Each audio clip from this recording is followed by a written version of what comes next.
दोस्तों नमस्कार, जय हिंद जय भारत। आज बात करेंगे क्राउनिंग क्या होता है और क्राउनिंग किसे कहा जाता है।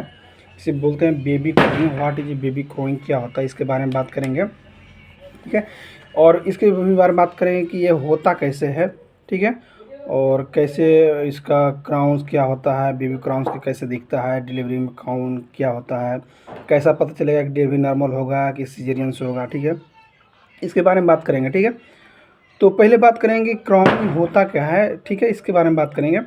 जब क्राउन जब उसे कहते हैं जब योनि पर शिशु का सिर पूरी तरह से दिखाई पड़ने लगता है तो इसे क्राउनिंग कहा जाता है। ठीक है, यदि आप चाहे तो आप स्वयं आपके साथ ही आपको आईने की मदद से इसे दिखा सकते हैं।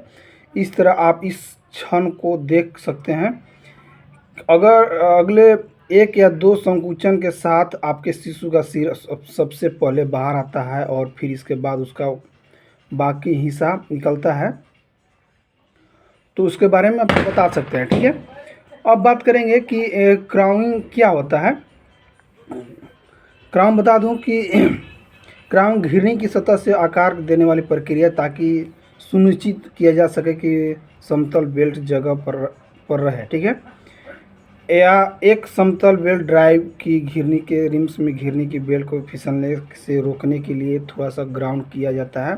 पुली से निकलने वाली बेल्ट को रोकने के लिए पुली की ग्राउंड की जाती है। ठीक है, अब बात करेंगे कि बेबी क्राउन कैसा दिखता है। ठीक है, बता दूं कि यह तब होता है जब आप अपनी योनि के द्वारा से अपने बच्चों के शीर्ष को देख सकती है।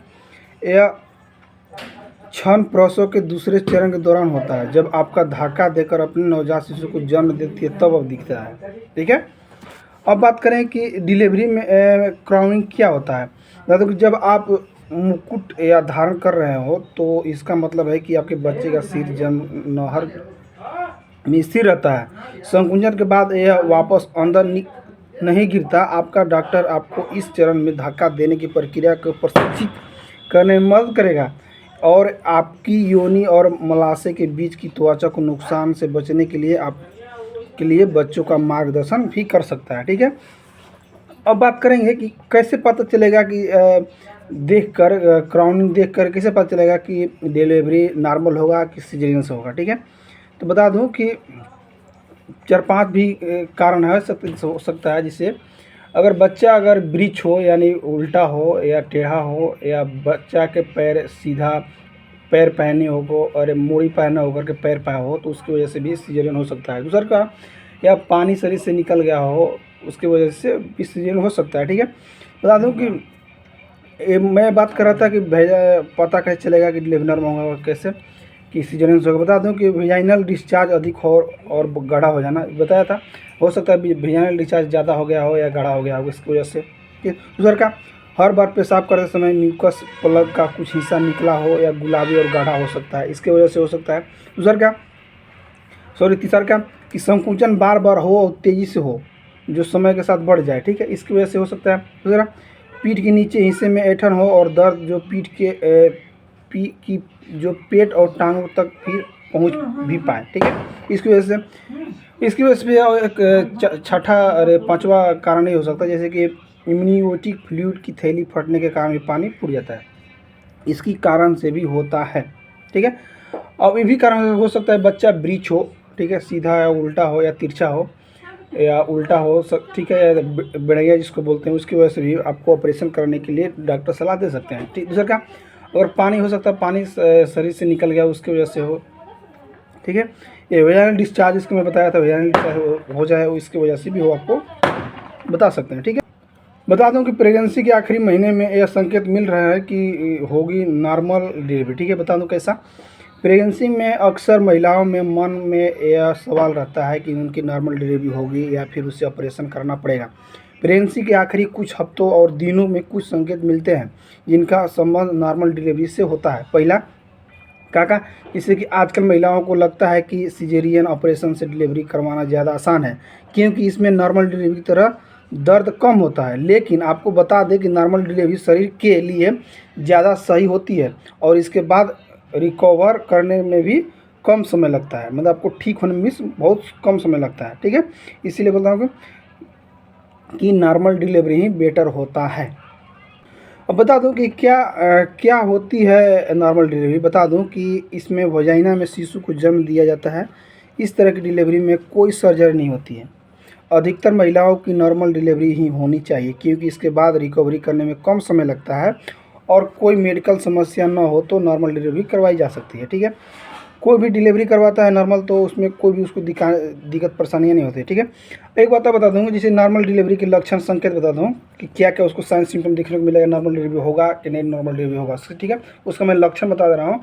ठीक है, क्या कि एक बात जानना जरूरी है। ठीक है, ठीक, बता दूं कि डिलीवरी के डेट से कुछ हफ्ते पहले आपको बदलाव नज़र आ सकते हैं कि हालांकि हर महीने में प्रेगनेंसी के लक्षण और समस्या भी अलग होती है, इसीलिए डिलीवरी के लक्षण एक संकेत के भिन्न होते हैं। ठीक है, जो प्रसव के एक से 4 हफ्ते पहले डिलीवरी के ऐसे संकेत मिल सकते हैं। मैं 8, 9, 10 प्रकार के संकेत बता रहा हूँ। अगर किसी भी 1, 2, 3 प्रकार संकेत मिलेगा तो समझ जाइएगा ये नॉर्मल डिलीवरी होने वाला है, कि सीजरियन से होगा। ठीक है, जो संकेत मैं बता रहा हूँ नॉर्मल डिलीवरी क्या है, उससे अगर मैच नहीं करेगा तो समझिए कि सीजरियन करना पड़ेगा। पहला का कारण होगा कि शिशु के पेल्विस हिस्से में आ जाने की वजह से उसकी मूवमेंट में कमी आना। ठीक है, पहला। दूसरा, रिलैक्सिंग हार्मोन पेल्विस हिस्से में जोड़े और लिगामेंट को रिलैक्स और मुलायम कर देता है, जिससे जोड़ ढीले महसूस होने लगते हैं। ठीक है, दूसरा कारण। तीसरा का, शिशु के सिर से मूत्राशय पर दबाव पड़ता है, जिसकी वजह से बार बार पेशाब आता है। ठीक है, और चौथा कारण कि ब्रेक्सटन डिस्क या कॉन्स्ट्रेक्शन से डिलीवरी से पहले प्रसव जैसा दर्द या संकुचन हो सकता है। ठीक है, फिर क्या होता है, फिर छठा कारण कि पीठ के निचले हिस्से में जोड़ों और मांसपेशियों में खिंचाव के कारण भी ऐंठन और दर्द भी होता है। ठीक है, सातवां नंबर यह है कि बता दूं कि गर्भाशय ग्रीवा का चौड़ा हो जाना।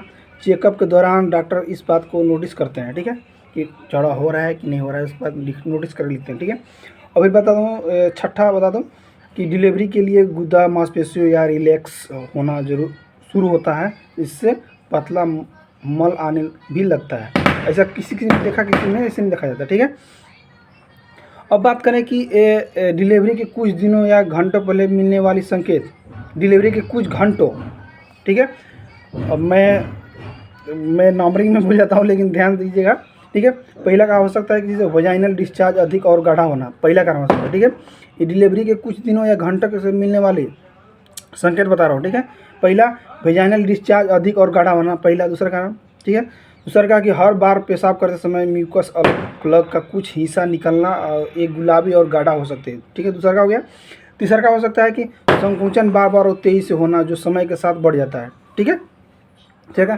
अब चौथा होगा कि पीठ के निचले हिस्से में ऐंठन और दर्द, जो पीठ के पीछे टांगों तक भी पहुंच सकता है, दर्द, पेन। ठीक है, पांचवा का करना कि इम्यूनियोटिक्स फ्लूइड की थैली फटने के कारण पानी भी छूटता है, इसके कारण से भी। ठीक है, जब भी आपको ये संकेत नजर आए तो अपने आप साथ परिवार के किसी सदस्य को जरूर रखें, ताकि आपको स्थिति में को मॉनिटर किया जा सके। ठीक है, और एक बता रहा हूँ कि एक और आया है कि एडवांस लेबर संकेत, यानी मतलब हो सकता है जिसे पेन डिलीवरी उस समय दर्द हो, उसके बारे में बात करें। ठीक है, एडवांस लेबर के संकेत मतलब जब डिलीवरी का समय कुछ बिल्कुल नज़दीक हो जाता है, 1-2 घंटा या आधा घंटा, 10 मिनट, 20 मिनट पहले, तो ऐसा संकेत बता रहा हूँ। जब डिलीवरी का समय बिल्कुल नज़दीक आ जाता है तो निम्न संकेत मिल सकते हैं। पहला कारण, पेट में गर्म महसूस होगा, पेट में गर्म महसूस होगा, पहला। दूसरा का कि संकुचन बढ़ जाएगा, संकुचन जो होता है उसका फैलाव होने लगा। ठीक है, तीसरा का क्या होगा, संकुचन की वजह से तेज दर्द होना, जो 40 से 60 सेकंड तक रह सकता है। संकुचन की वजह से जो दर्द होगा आपको, वो 40 से 60 सेकंड से ज़्यादा दर्द नहीं होगा। ठीक है, फिर पीठ में तेज दर्द होना, या प्रेगनेंसी अब नहीं बताएगा, कमर दर्द अपने नए तरीके से बता सकता है प्रेगनेंसी जो मैंने। ठीक है, योनि से खून भी आ सकता है। ठीक है, कुछ महिलाओं में सीधे एडवांस लेबर में ले जाई जाती है, कुछ जबकि महिलाओं को नॉर्मल डिलीवरी से जुड़ी इस सुविधाओं से गुजरना पड़ता है, जो सुविधा होती है उससे गुजरना पड़ता है। ठीक है,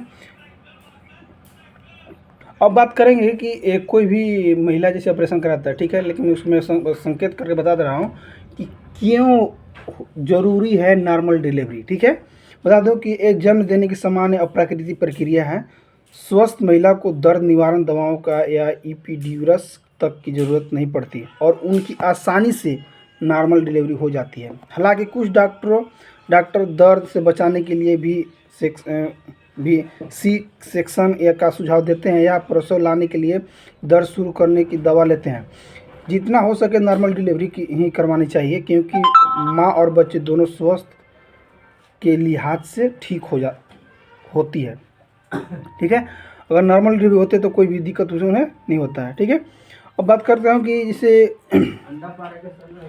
हवा में फैला जहर हर घर के लिए बेस्ट एडवांस फीचर वाले एयर प्यूरिस हो सकते हैं। ठीक है, लेकिन पार्क ग्रुप जैसे हॉस्पिटल मरीजों के लिए स्वस्थ बेजोड़ रक्षक हो सकते हैं।